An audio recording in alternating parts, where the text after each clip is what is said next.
कर्नाटक में हिजाब तनाज़ा इतना गरमाया कि अब यह मामला शाहीन बाग तक पहुंच चुका है। हिजाब के तनाज़ा को लेकर शाहीन बाग में आज रैली निकाली गई, जिसके मनाज़र आप देख सकते हैं। हिजाब क्या है? अगर ये सवाल किया जाए तो इसका सीधा सीधा जवाब ये होगा कि सर पर पल्लू के रखने को हिजाब कहते हैं। यह सिर्फ इस्लाम की ही नहीं, हिंदुस्तानी तहज़ीब की अक्कासी करती है। आज जिस निकाब के ज़रिए सियासत की रोटी सेकने की कोशिश की जा रही है, उससे साफ ज़ाहिर है कि बेटी बचाओ और बेटी पढ़ाओ का नारा महज खुलाबाजी है। किसी ने ठीक ही कहा है, जंग में लड़ता हुआ गुलाब देखा, लहू लुहान आँखों में ख्वाब देखा। कहेंगे लोग ये फ़ख्र से सदियों तक हमने निकाब में इनकलाब देखा। उड़ूपी की जो बहनें हैं उनके साथ खड़ा होना चाह रहे हैं, उनके हक की आवाज़ में उनका साथ बनना चाह रहे हैं, उनकी हिम्मत बनना चाह रहे हैं। और यह शाहीन बाग एक ऐतिहासिक जगह है, उसके लिए मैसेज देना चाह रहे हैं शाहीन बाग से कि हमारा शाहीन बाग भी उड़ूपी की बहनों के साथ है, उनकी हक की आवाज़ के साथ है। जो हिजाब के ऊपर नाइंसाफ़ी हो रही है, हम उसके साथ हैं, पूरी तरीके से इंसाफ के साथ। जैसा कि संविधान में भी इजाज़त देता है हिंदुस्तान का, वहाँ पर राइट है हमारे कपड़े पहनने का, उसके लिए हम अपनी बहनों के साथ हैं। इस प्रोटेस्ट के जरिए आप क्या मैसेज देना चाहेंगे? इस प्रोटेस्ट के जरिए मैं ये मैसेज देना चाहती हूँ, हिजाब हमारी आइडेंटिटी का पार्ट है, हमारी एग्जिस्टेंस का पार्ट है।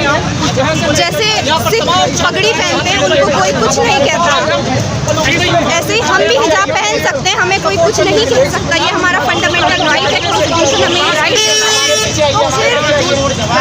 तो फिर कैसे कर्नाटका में स्कूल कॉलेजेस में गर्ल्स को हिजाब उतारने के लिए कहा गया, उनको हिजाब क्यों नहीं पहनने दिया जा रहा, और उनको हिजाब पहनकर क्यों क्लास में नहीं बैठने दिया जा रहा, और उनके साथ जो भी ये ज्यादती हो रही है, उनकी पढ़ाई का लॉस हो रहा है। इसलिए मैं उनके साथ सॉलिडारिटी दिखाने के लिए यहाँ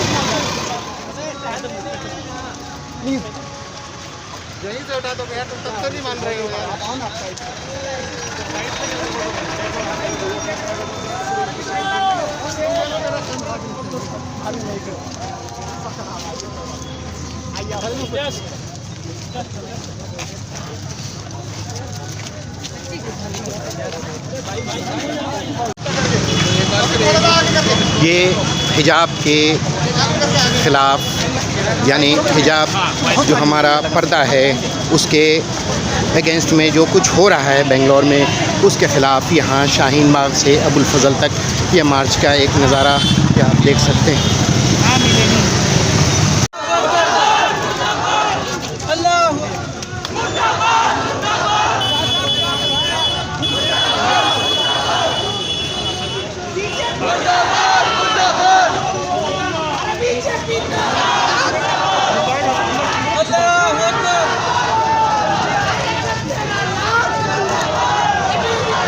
इस मासूम बच्ची का हिजाब देखें। बेटा क्या नाम है आपका? हुमेरा नसी।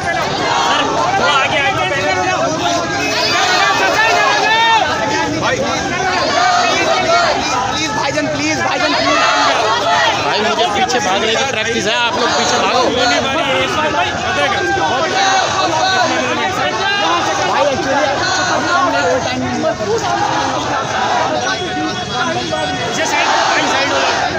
थोड़ा सर आगे चलो सर, भाईजान थोड़ा सर, यहाँ से पीछे एक साथ चलिए।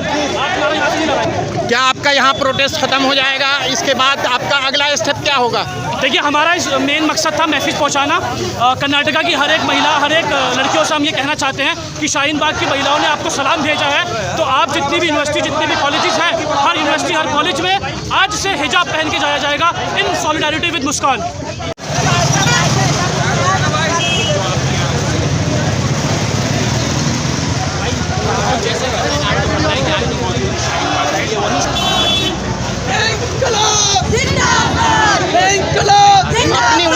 अपनी उन बहनों के लिए क्या कहेंगी जो हिजाब नहीं पहन कर आती हैं कॉलेज? देखिए, जो बहनें हिजाब पहन कर नहीं आती हैं, नहीं चलो,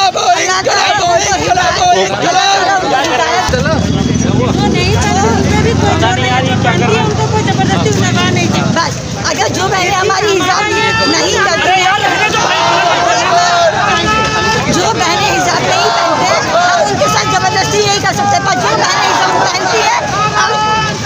ये फंडामेंटल राइट है आपका हिजाब, हमारा इसे कोई हटा नहीं सकता और ये संविधान में है। बिल्कुल संविधान में है और इसे कोई हटा नहीं सकता। हम इसे लगाएंगे और जब तक कि ये सरकारें ये जुल्म हम पे करती रहेंगी, हम लोगों का प्रोटेस्ट जारी रहेंगे। हम लोग भाग लेंगे और अपनी ज़्यादा संख्या में बोलेंगे कि लोग आगे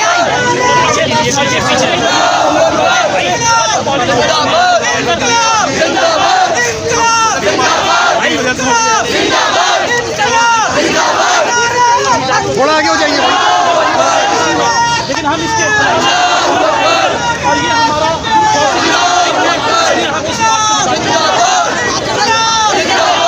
एक बार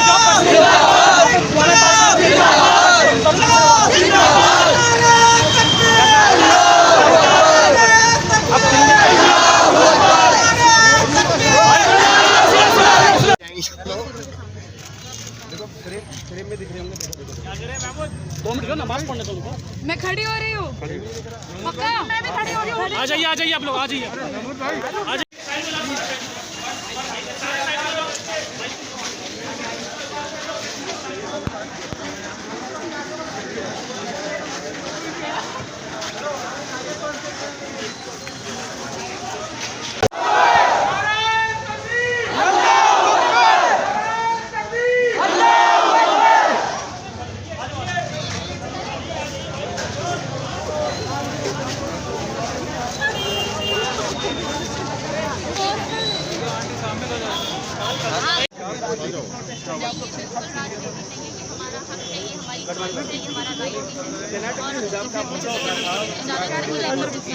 और अब वहाँ पर हुआ है हमारे साथ भी हो, इससे पहले कि हम इसके खिलाफ आवाज़ उठा लें।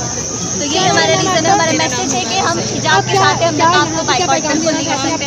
ये हमारी डिग्निटी गर्ल्स के लिए आप चाहते हैं कि सुप्रीम कोर्ट अपना इंटरवेंशन करे, सेंट्रल सरकार इंटरवेंशन करे सुप्रीम कोर्ट को इस मैटर में आने के लिए? मुस्कान आई थिंक उसका नाम है, वो लड़के के लिए दरअसल ये इतना बड़ा मुद्दा ही नहीं था। भीड़ इसके साथ भेड़ियों की तरह मतलब उसको डरा रहे हैं। तो ये क्या मोदी मैंने ये बोला है बेटी पढ़ाओ जो स्लोगन वो देते हैं, तो कुछ नहीं है कि यही बेटी पढ़ाओ बेटी बचाओ है कि उसको एक आप चाहते हैं कि सेंट्रल गवर्नमेंट सारे लोग सुप्रीम कोर्ट इंटरफेयर करे इस पे? करना चाहिए, बल्कि उस सब तक अपना वो दे देना चाहिए। राइट हमारी चॉइस है। अगर कोई लड़की सड़क पर स्कर्ट पहन के कॉन्स्टिट्यूशन में लिखा है तो हमें क्यों रोका जा रहा है? और वो कॉलेज अगर एक सिख टर्बन पहन के आप ये भविष्य में क्या एक्शन चाहती हैं? ड्रेस कोड पहन के भविष्य में क्या एक्शन चाहते हैं? हम चाहते हैं हमें इसके साथ ही पढ़ने दिया जाए। हम एजुकेटेड होना चाहते हैं, हम अनपढ़ नहीं रहना चाहते हैं। और ये हमें रोकता नहीं है एजुकेशन से, बैरियर नहीं हमारे लिए, हमारे लिए प्राउड मूवमेंट है। पहनने देने की अनुमति देनी जैसे कर्नाटक में हटा है गवर्नमेंट ने, इसे क्या और भी स्टेट में होना चाहिए ऐसे हिजाब पहन के जो स्कूल? मैम अगर सभी इक्वल होते तो फिर ये जो पार्लियामेंट कुरान शरीफ की किन आयत में जिक्र किया गया है हिजाब के बारे में आप बता सकती हैं? हाँ, एग्जैक्ट मैं आयत तो नहीं बता सकती हूँ, लेकिन कुरान शरीफ में जिक्र है, ये अल्लाह का फरमान है और इसको हम दिल से एक्सेप्ट करते हैं और इसको हम एक क्राउन की तरह पहनते हैं।